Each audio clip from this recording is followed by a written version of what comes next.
असलामुअलैकुम दोस्तों, तुसी वेख रहे हो अपना यूट्यूब चैनल पाक पंजाब टीवी ते मैं तुहाडा दोस्त अब्दुल वाहिद। दोस्तों, कोई तुहाडा टाइम ज़ाया नहीं करांगा, एक छोटी जी शार्ट ते खास गल करांगा क्योंकि मैं घर जाके वीडियो की तैयारी नहीं करनी हैगी। मैं खुद मौके ते खलो की वीडियो बनाई जाना, यानी कि बाहर आके ना इत्थे वीडियो बनाई जाना ते इत्थे दोस्तों नूं हुणे आपां दिखा देनी लाइव। तो दोस्तों, क्योंकि वीडियो की एडिटिंग में नहीं करनी हैगी, बस इवें अपलोड कर देनी है सामने स्क्रीन ते दोस्तों नूं अपना व्हाट्सअप नंबर शायद ना मिले, लिहाजा इस मूवी की डिस्क्रिप्शन दे विच तुहानूं अपना व्हाट्सअप नंबर मिल जाएगा। यानी कि दोस्तों बाज़ टाइम स्क्रीन ते नंबर ना मिले ना, लेकिन हर मूवी के नीचे डिस्क्रिप्शन दे विच मेरा व्हाट्सअप नंबर मौजूद हुंदा है।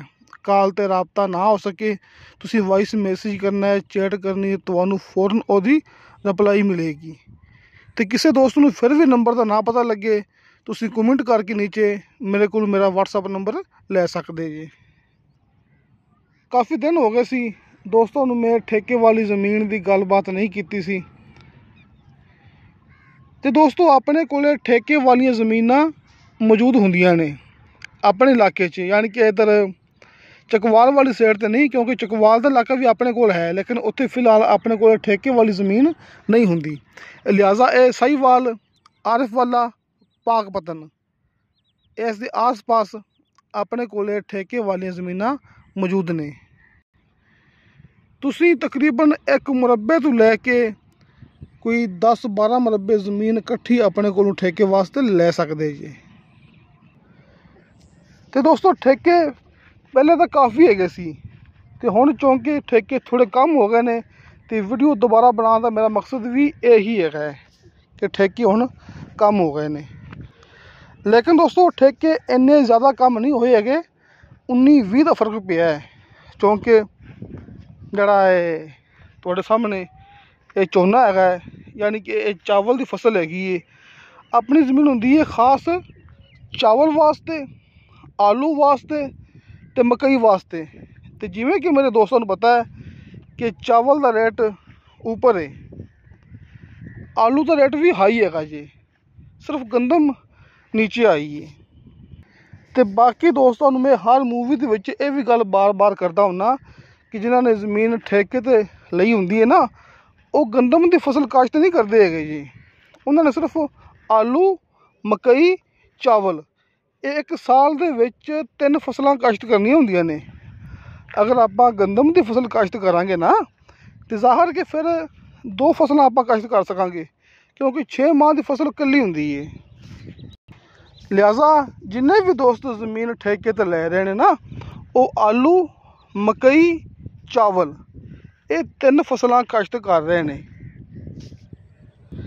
लिहाजा जिमें कि मेरे भरावां नूं पता है कि ठेके पहले अपने इलाके च हैगे सी तकरीबन 2.5 लाख तो लैके 3 लाख तक अपने इत्थे आरिफवाला के आस पास, साहिवाल के आस पास है, पाकपतन के आस पास।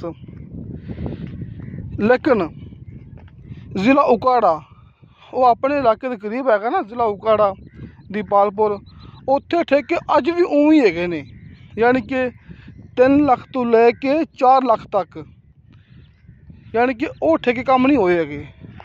उत्थे ठेका 3 लाख तो शुरू होंदा पिया है तो 4 लाख तक जा रहा है। ये हकीकत हैगी जे दोस्त है ने, उत्थे फिर भी ज़मीन ठेके तो अपने को ले रहे हैं, कोई दे रहे हैं।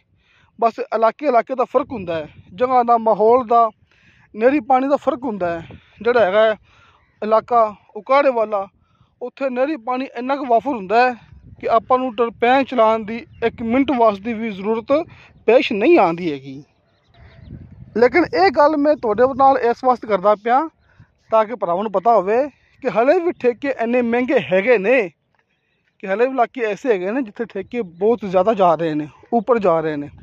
लिहाजा इत्थे अपना आरिफ वाला, साहिवाल, ये पाकपतन शरीफ, इत्थे आपां तुहानूं ठेके की ज़मीन 2 लाख के आस पास लैके दे सकने हैं। यानी कि कुछ रकबे ऐसे हैगे ने जिहड़े आपां नूं 2 लाख के हिसाब नाल फी एकड़ मिल जाणगे, कुछ ऐसे हैगे ने जिहड़े आपां नूं 2.25 लाख ਸਾਲਾਨਾ ਫੀ ਏਕੜ ਦੇ ਹਿਸਾਬ ਨਾਲ ਮਿਲ ਜਾਣਗੇ। ਤੇ ਕੁਝ ਰਕਬੇ ਐਸੇ ਹੈਗੇ ਨੇ ਜਿਹੜੇ ਆਪਾਂ ਨੂੰ 2.5 ਲੱਖ ਫੀ ਏਕੜ ਸਾਲ ਦੇ ਠੇਕੇ ਦੇ ਹਿਸਾਬ ਨਾਲ ਮਿਲ ਜਾਣਗੇ। ਤੇ ਕੁਝ ਰਕਬੇ ਐਸੇ ਵੀ ਹੈਗੇ ਨੇ ਜਿਹੜੇ ਆਪਾਂ ਨੂੰ 1,80,000 ਰੁਪਏ ਫੀ ਏਕੜ ਠੇਕੇ ਦੇ ਹਿਸਾਬ ਨਾਲ ਮਿਲ ਜਾਣਗੇ। ਇਹ ਜੀ ਹਕੀਕਤ। ਤੇ ਬਾਕੀ ਦੋਸਤੋ ਆਪਣੀ ਗੱਲ ਦੇ ਵਿੱਚ ਕੋਈ ਗਲਤ ਬਿਆਨੀ ਨਹੀਂ ਹੁੰਦੀ, ਕਿਉਂਕਿ ਆਪਣਾ ਇਹ ਕਾਰੋਬਾਰ ਹੈ, ਆਪਾਂ ਨੂੰ ਗਰਜ਼ ਹੈ ਆਪਣਾ ਕੰਮ ਚੱਲੇ, ਦੋਸਤਾਂ ਦਾ ਫਾਇਦਾ ਹੋਵੇ ਤੇ ਆਪਣਾ ਕੰਮ ਚੱਲੇ। ਅਕਸਰ ਦੋਸਤ ਉਲਟੇ ਸਿੱਧੇ ਕਮੈਂਟ ਕਰਦੇ ਨੇ ਕਿ ਇੰਨੀ ਕੀਮਤ ਨਹੀਂ ਹੁੰਦੀ, ਇੰਨੇ ਠੇਕੇ ਨਹੀਂ ਹੈਗੇ ਤੇ ਆਪਣੇ ਆਪ ਹੀ ਰੇਟ ਵਧਾਉਂਦੇ ਪਏ ਨੇ। ਦੋਸਤੋ ਮੈਨੂੰ ਇਹਦੇ ਵਿੱਚ ਕੀ ਫਾਇਦਾ, ਮੈਨੂੰ ਗਰਜ਼ ਹੈ ਕਿ ਸੌਦੇ ਹੋਣ, ਜ਼ਮੀਨ ਠੇਕੇ ਤੇ ਚੜ੍ਹੇ, ਇਹ ਨਿਜ਼ਾਮ ਚੱਲਦਾ ਰਹੇ।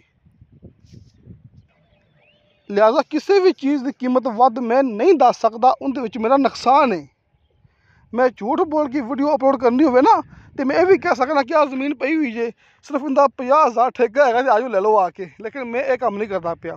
ਹਕੀਕਤ ਆਪਾਂ ਤੁਹਾਡੇ ਸਾਹਮਣੇ ਰੱਖਦੇ ਹੁੰਦੇ ਹਾਂ, ਤੁਸੀਂ ਮੌਕੇ 'ਤੇ ਵੀ ਆਉਣਾ ਹੈ, ਮਾਲਕ ਨਾਲ ਮੁਲਾਕਾਤ ਵੀ ਕਰਨੀ ਹੈ। ਤੇ ਦੋਸਤੋ इंशाअल्लाह ताला बशर्ते ज़िंदगी बफज़ले खुदा मिलांगे अगली वीडियो ते। अल्लाह हाफिज़।